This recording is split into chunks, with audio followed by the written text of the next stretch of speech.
Buenos días, mis queridos hermanos. Le rogamos a nuestro Dios que nos envíe su Espíritu, que nos capacite para poder entender su verdad, su realidad, su perspectiva. Hoy vamos a repasar de nuevo un tema que lo hemos tratado en varias ocasiones hasta ahora. Y me voy a enfocar sobre un aspecto, sobre todas las cosas que hemos tratado en la reunión que tuvimos con los hermanos anoche los hermanos del canal de Telegram, ¿verdad? La santificación. Y vamos a ver cómo de importante es este asunto, porque es algo que traza la línea de demarcación entre ser salvo y no ser salvo. Esto es tremendamente importante. Por lo tanto, el enfoque principal es la santificación y la importancia que tiene. La tiene, por ejemplo, porque necesitamos entender que en el santuario de los judíos, todos aquellos que no se santificaban, ¿verdad?, a lo largo del año, no podían participar en el Yom Kippur, en el día de la expiación. No podían. No solamente que no podían, sino que estaban excluidos del pueblo. Es decir, perdían la ciudadanía. Esto es una metáfora, ¿verdad? Una realidad de ellos, pero una metáfora para el pueblo final, para el remanente final, ¿verdad? Por lo tanto, vamos a tratar de entender esta realidad en el capítulo, la última advertencia del conflicto de los siglos, ¿verdad? Necesitamos entender esta realidad y qué es esta última advertencia y cuál es el punto que hará la diferencia, ¿verdad? Bien, la última advertencia, entremos en nuestro tema. Dice, en cada generación, Dios ha enviado a sus siervos para reprender el pecado tanto en el mundo como en la iglesia. Pregunto, ¿quiénes son estos siervos? Nos lo va a explicar, mis amados. Los siervos no son el clero establecido, no son el clero, son otras personas que reciben un mensaje de Dios y se lo dan tanto a la iglesia como al mundo. Y a esto hace referencia, estad atentos porque lo vamos a entender, por lo escrito está, ¿verdad? Dice, pero el pueblo desea que se le hablen cosas suaves. Es decir, pasa lo que en toda la historia ha pasado, rechazan la verdad. ¿Qué espíritu tienen los que rechazan la verdad? Esto es sumamente importante, porque el espíritu de Cristo nunca rechaza la verdad. Solo un falso espíritu puede rechazar la verdad. Y cuidado, que está hablando de la Odisea. Es el último mensaje. Esta es la última advertencia. Se refiere a la Odisea. Dice, y la verdad pura y sin ambajes o sin ambigüedades no es aceptable. No es aceptable. Se le han acostumbrado con cuentos, historias, cuentecitos y todo tipo de cosas, pero con la verdad pura del Evangelio no, y ellos tampoco están acostumbrados, porque no se han santificado. Lo vamos a ver, no se han santificado, desconocen esta verdad. Solamente los que conocen la verdad la aceptarán. Desgraciadamente son muy pocos, muy pocos. Dice, muchos reformadores al comenzar su obra decidieron ejercer gran prudencia al atacar los pecados de la Iglesia y de la nación. Pero fijaos, dice, esperaban con el ejemplo de una vida cristiana pura, reconducir al pueblo a las doctrinas de la Biblia. Pero vamos a ver cómo se va a dar este último mensaje final. Fijaos cómo se da. No por nada Juan el Bautista y Elías son un tipo de la última generación. Dice, pero el Espíritu de Dios vino sobre ellos como sobre Elías, impulsándole a reprender los pecados de un rey malvado y de un pueblo apóstata. ¿Cómo está la Odisea? En apostasía, queridos. Y eso es lo que ellos no quieren escuchar. Por eso no quieren la verdad pura y sin ambigüedades, no es aceptable. ¿Cómo que nosotros somos en apostasía? No puede ser, nosotros somos el remanente. Lo fuisteis. Ya no. Ya no.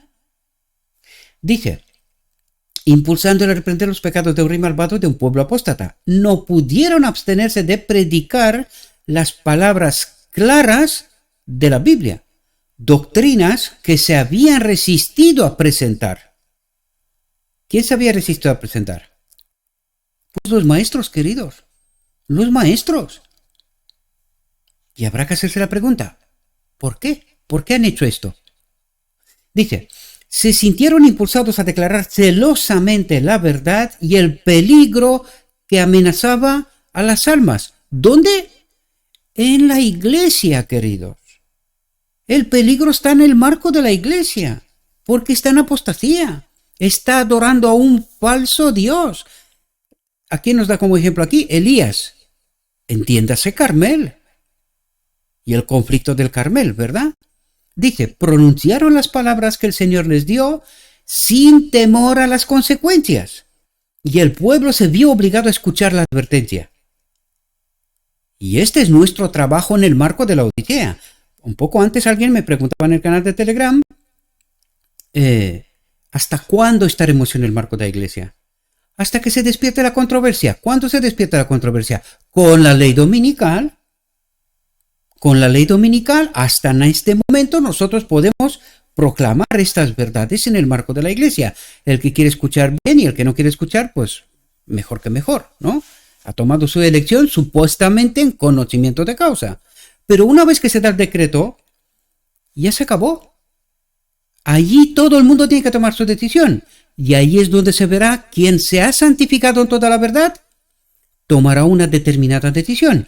Los demás aceptarán la ley dominical. En el marco de la iglesia, vamos a ver. Vamos a ver, porque mucha gente no se lo cree. Pero ¿sabéis por qué no se lo cree? Porque no conocen el carácter de Dios y no conocen el carácter del falso espíritu, del enemigo. Y cómo obra, ¿verdad? Y precisamente por aquí empieza. ¿Por qué se rechaza la verdad sin ambigüedades? Porque se tiene el Espíritu de Cristo, no, queridos. No. El pueblo no se ha santificado. Y esto implica mucho, queridos. Esto implica también tener el Espíritu de Cristo. Cuando estamos en la verdad, caminamos con la verdad, también tenemos la presencia del Espíritu. Cuando no, pues así actuamos. Se nos presenta la verdad y no la queremos aceptar. Estamos siempre en búsqueda de atajos, de cosas, pues siempre hablan de otros. Entienda el fenómeno de Adán en Edén. No yo, la mujer que me diste, la mujer, la serpiente, y así, siempre es otro culpable. Yo nunca, ¿verdad? Así obra ese carácter del enemigo. Dice, así se proclamará el mensaje del tercer ángel. Pregunto, ¿qué iglesia tiene el mensaje del tercer ángel? Piensen, y ahí se darán cuenta de quién está hablando, ¿verdad? Dice, cuando llegue el momento de darlo con el mayor poder, el Señor, atentos, el Señor obrará por medio de instrumentos humildes. ¿Quiénes son estos instrumentos? No el clero. No el clero, queridos. Despierten de una vez. No el clero, no vuestros maestros. El Señor obrará por medio de instrumentos humildes, guiando las mentes de los que se consagren a su servicio. Se consagren a su servicio. Estas son palabras mayores. 144.000, remanente final. Una consagración total a Dios. Dice, los obreros serán calificados más bien por la unción de su espíritu que por el adestramiento de las instituciones religiosas, por los seminarios teológicos, ¿verdad? Estamos hablando de la Odisea, de la iglesia adventista, para ser claro en la expresión. Ya no andamos con rodeos, ¿verdad? Atentos. Los hombres de fe y oración se verán obligados a salir con santo celo, declarando las palabras que Dios les dé. No son de ellos. No salen por una voluntad propia, porque quieren ser vistos y no sé qué otras historias. No, están empujados por el Espíritu de Cristo. Pero la pregunta clave es, ¿por qué? De esto hablamos anoche, de esto hablamos hoy. El santificándose en la verdad implica tener la presencia del Espíritu. Tener la presencia del Espíritu implica lo que acaba de decirnos. Los hombres de fe y oración que se están santificando en la verdad se verán obligados. ¿Obligados? ¿Por quién? Por el Espíritu que tienen, queridos. No, tú no puedes decir que tienes amor y estar escondido en una cueva, o en tu casita, detrás de un ordenador, o de yo que sé qué cosa, y decir, no, yo sé la verdad, pero pues cada uno que aguante su vela. Este no es el espíritu del amor. El espíritu de amor no se mira a sí mismo, sino que hace todo lo que puede para que cuantos más sean salvos, que estén en la posesión de la verdad. Por lo tanto, se verán obligados a salir con santo celo, declarando las palabras que Dios les dé por el Espíritu. No soy yo el que hace estas cosas, sino el Padre que habita en mí por el Espíritu, diría Cristo, ¿verdad? Jesucristo. Dice, los pecados de Babilonia quedarán al descubierto. ¿Los pecados de quién? ¿Y dónde? Los pecados de Babilonia en la Odisea, en la iglesia adventista. No lo sé si entendemos, queridos. Mucha gente no cree y no entiende que esta iglesia se verá obligada, debido al hecho de que está en el marco del ecumenismo, tiene firmados documentos, por lo tanto, no le queda otra. Cuando se decretará la ley dominical, esta iglesia, igual que todas que están en el marco del ecumenismo, están obligadas a proclamar el domingo. Y es allí en este momento cuando se levantará la controversia en medio de Babilonia. Los pecados de Babilonia quedarán al descubierto. No le queda otra. Allí es la última. Y no le queda otra. Se ha metido en el ecumenismo y ahora no tiene más. No puede hacer nada más que respetar lo que ella misma ha afirmado. Y es en este momento cuando se levanta la controversia. Los que se han santificado permanecerán fieles a la ley de Dios. Los demás seguirán a sus maestros, al clero. ¿Verdad? Como siempre, de hecho. Dice, se desenmascararán los temibles resultados de la imposición de las observancias de la iglesia por la autoridad civil. ¿De qué nos está hablando? Del decreto dominical, queridos. Del decreto dominical. Y otras, como la medicina, que acabamos de pasar. Aquello fue un test, ¿verdad? A la cual la iglesia cayó, pero estrepitosamente. Dice, las incursiones del espiritismo, doctrina de la Trinidad, doctrina de demonios, el sigiloso pero rápido progreso del poder papal. ¿Cómo? Por el ecumenismo. ¿Cómo tiene el progreso del poder papal en medio de la Odisea? Por el ecumenismo, queridos. Estos maestros han vendido sus almas para posición, reconocimiento, doctorados, salarios y cosas, beneficios. Han vendido a este pueblo. Han traicionado a Cristo. Esta es la realidad.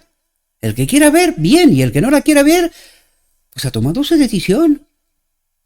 Dice, estas solemnes advertencias conmoverán al pueblo. Escucharán miles y miles de personas. ¿Cuántos dije? Miles y miles. ¿Millones? No, miles. Miles, queridos, que nunca han oído palabras como estas. Claro, porque los han engañado en la iglesia, ¿verdad? Por eso Dios necesita sacar obreros humildes, que nos han vendido y nos han comprado, ¿verdad? Dice, con asombro oirán el testimonio de que Babilonia es la iglesia caída a causa de sus errores y pecados, por haber rechazado la verdad que le fue enviada del cielo. ¿Cuándo rechazaron la verdad? 1888. ¿Desde cuándo está caída la iglesia, queridos?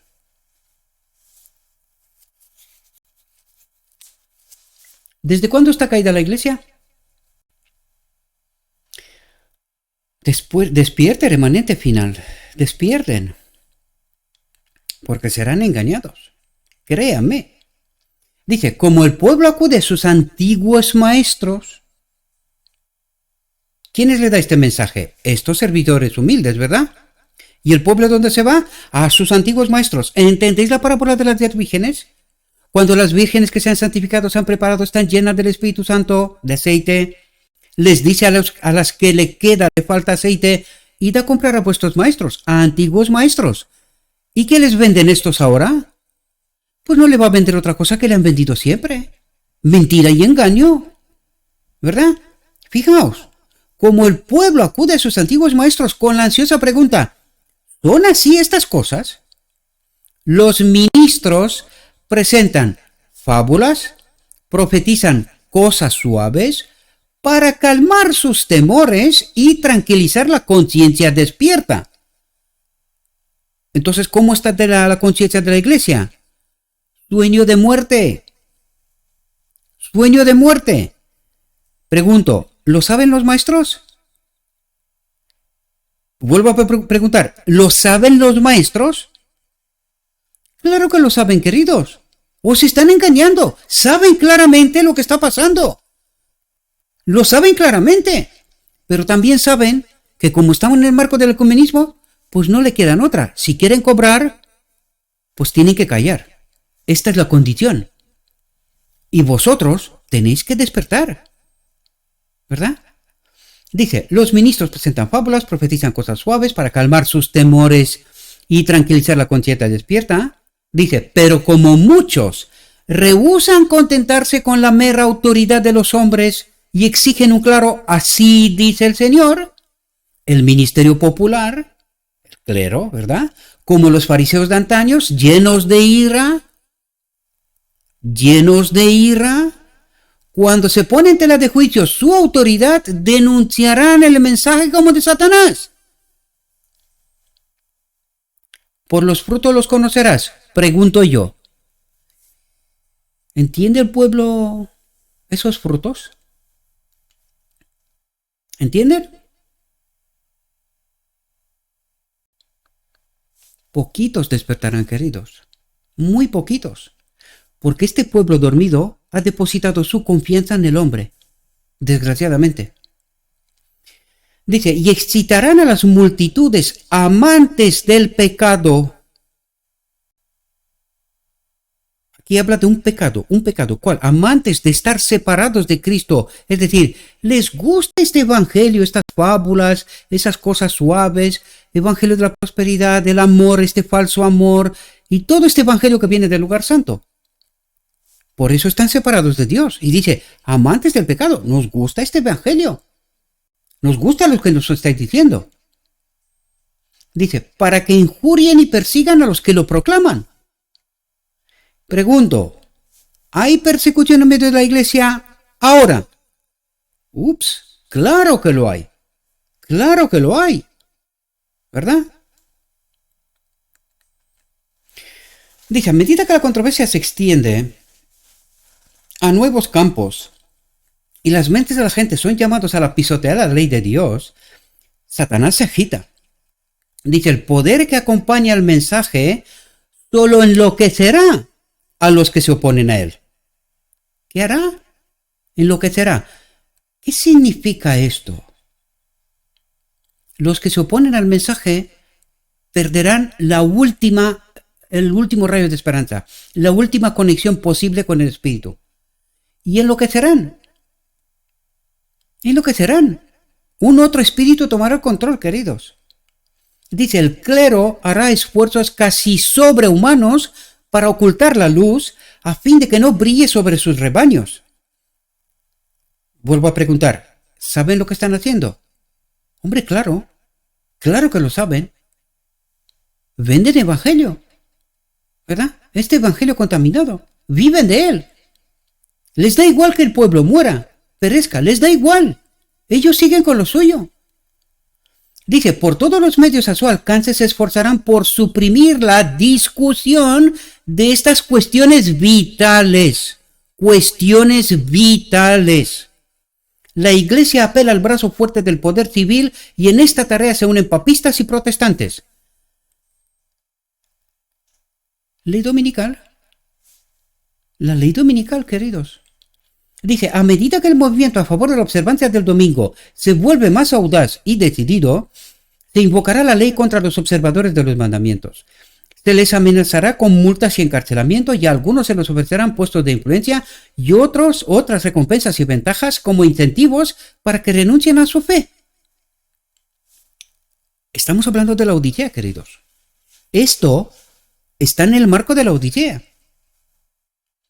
Dice, pero su respuesta firme es, muéstranos por la palabra de Dios nuestro error. La misma súplica que hizo Lutero en circunstancias similares. Los que son acusados ante los tribunales hacen una enérgica vindicación de la verdad y algunos de los que lo escuchan son inducidos a adoptar su postura de guardar todos los mandamientos de Dios. Así se traerá luz ante miles que de otra manera no sabrían nada de estas verdades. La obediencia consciente a la palabra de Dios será tratada como rebelión. No lo sé si entendéis, queridos. ¿Qué obra más extraña aquí? Cegado por Satanás, el padre o la madre ejercerá dureza y severidad hacia el hijo creyente, el amo o la ama suprimirá al siervo que guarda los mandamientos, el afecto será enajenado, los hijos serán desheredados y echados de casa, se cumplirán literalmente las palabras de Pablo. Todos los que quieren vivir piadosamente en Cristo Jesús padecerán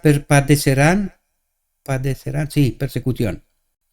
Cuando los defensores de la verdad se nieguen a honrar el sábado dominical, algunos de ellos serán encarcelados, otros exiliados y otros tratados como esclavos.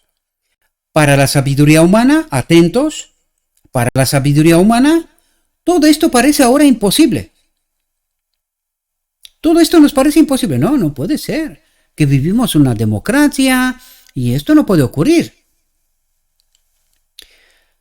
Cuando los ángeles de Dios se retiren de la sobrefaz de la tierra, aquí vamos a vivir un Armagedón total. Una locura sin límites. Pero a medida que el espíritu restrictivo de Dios, que se opone al pecado, que se opone al mal, sea retirado de los hombres y estos queden bajo el control de Satanás total, que odia los preceptos divinos, se producirán extraños acontecimientos. Extraños acontecimientos. El corazón, dice, puede ser muy cruel cuando se le quitan el temor y el amor de Dios y el Espíritu de Dios. El temor, respeto por la ley, respeto por Dios y el Espíritu de Dios. ¿Y en qué nos convertimos, queridos? Queremos a Barrabás, queremos un asesino, nos da igual la justicia, nos da igual la razón, nos da igual todo esto. No queremos el santo, nosotros queremos el criminal, a Barrabás. Esta es nuestra elección, queremos a Baal. No lo sé si entendéis, queridos, no somos libres. Solo con Cristo podemos gustar esta libertad real. De otro modo, estamos en una distopía, queridos. Ni siquiera nos damos cuenta. Tal es el control. Dice, a medida que se acerca la tormenta, una gran clase de personas que han profesado fe en el mensaje del tercer ángel, atentos, pero que no se han santificado mediante la obediencia a la verdad. Amados, santificarse en la verdad implica automáticamente recibir el Espíritu de Cristo. Implica una experiencia con el Espíritu de Cristo. Quiero recordaros que en la boda del Cordero el Padre dará su aceptación solamente.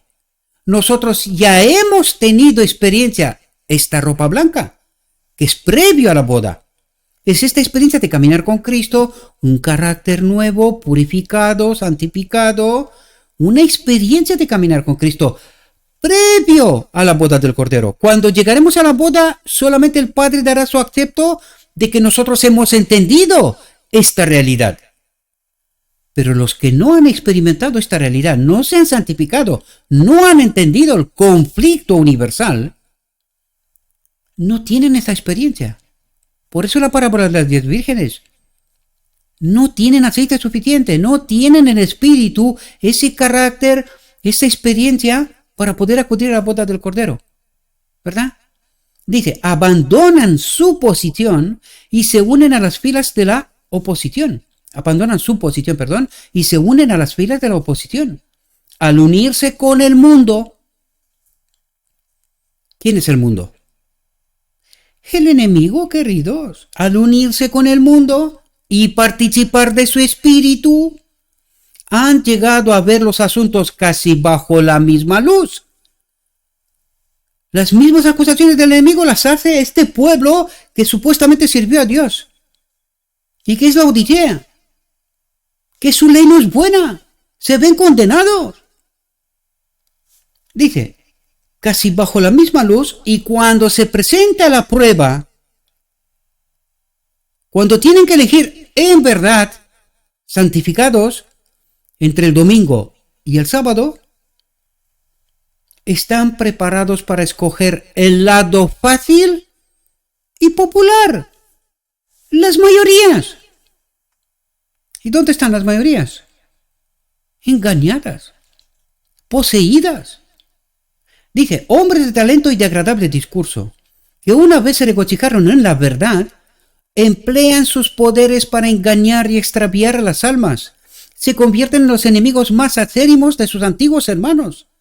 Cuando los guardadores del sábado son llevados ante los tribunales para responder por su fe, estos apóstatas son los agentes más eficientes de Satanás para tergiversarlos y acusarlos y mediante falsos informes e insinuaciones incitar a los gobernantes contra ellos. Y nosotros necesitamos entender qué significa no tener el Espíritu de Cristo, queridos. Harán cosas que en estos momentos quizás ni se lo piensan, pero las harán, engañados. Dice, en este tiempo de persecución se pondrá a prueba la fe de los siervos del Señor. Ellos han dado fielmente la advertencia, mirando solo a Dios y a su palabra. El Espíritu de Dios, moviéndose en sus corazones, les ha obligado a hablar. Estimulados por un santo celo y con el fuerte impulso divino sobre ellos, emprendieron el cumplimiento de sus deberes sin calcular fríamente las consecuencias de decir al pueblo la palabra que el Señor les había dado. La palabra que el Señor les había dado. No consultaron sus intereses temporales, ni buscaron preservar su reputación o sus vidas. Sin embargo, cuando la tormenta de la oposición y el reproche estalle sobre ellos, algunos, abrumados por la consternación, estarán listos para exclamar: si hubiéramos previsto las consecuencias de nuestras palabras, habríamos callado. Y esto está pasando. Muchos maestros que en algún momento declaran las apostasías, luego se retractan. Eso es lo que está pasando. Dice, están cercados de dificultades, Satanás los ataca con feroces tentaciones, la obra que han emprendido parece ir mucho más allá de su capacidad, están amenazados de destrucción, el entusiasmo que los animaba ha desaparecido. Sin embargo, no pueden dar marcha atrás. No pueden dar marcha atrás. Entonces, sintiendo su total impotencia, acuden al poderoso en busca de fuerza. Recuerdan que las palabras que han pronunciado no eran suyas. Recalco, estas palabras no son mías, no son suyas, sino de aquel que les ordenó dar la advertencia. Dios puso la verdad en sus corazones, en sus mentes, y no pudieron abstenerse de proclamarla. Con el precio de su vida, si hace falta, sí. Lo leímos. Ni buscaron preservar su reputación o sus vidas. Si hace falta, entregamos nuestras vidas. Pero no abandonamos, no traicionamos a nuestro esposo, a nuestro Señor, a nuestro hermano mayor, a nuestro Dios. Recuerden, en el trono de la divinidad está un hombre. El hombre Jesucristo, nuestro hermano mayor. El Padre de la familia de la humanidad. Y aquí termina nuestra reflexión. La reflexión es más grande. En la descripción encontraréis el enlace para ir al texto en origen. Id al inglés, porque en español este texto está manoseado, por lo tanto en inglés lo tenéis tal cual. Esta mañana me he dado cuenta que en rumano el texto no está manoseado. Está completo, el conflicto de los siglos, no han sacado el texto de allí, pero comprobad por vosotros mismos. Vais a ver que hay un texto, un párrafo, que lo han sacado. Y la pregunta es, ¿por qué lo han sacado? ¿Saben de qué va? Claro que lo saben, queridos. Los que no sabéis sois vosotros. Así que os invito, queridos, compartir este mensaje. Traten de despertar al que pueda ser despierto. Y el que no quiere, pues ha tomado su decisión. Desgraciadamente, ya no hay más. Dijo mi guía, todavía hay mucha luz que debe brillar de la ley de Dios y del Evangelio de la Justicia. Este mensaje, entendido en su verdadero carácter y proclamado en el Espíritu, crecerá hasta alcanzar una importancia tan grande como apenas soñéis, y iluminará la tierra con su gloria. Le ruego a nuestro Dios, mis queridos hermanos, que nos envíe su Espíritu, que nos capacite, que podamos entender su verdad, su realidad, su perspectiva, y que con conocimiento, santificados en la verdad, tomemos nuestra decisión. Os deseo que tengáis un próspero día, y en todo lo que os he dicho, os lo he dicho en nombre de Cristo Jesús.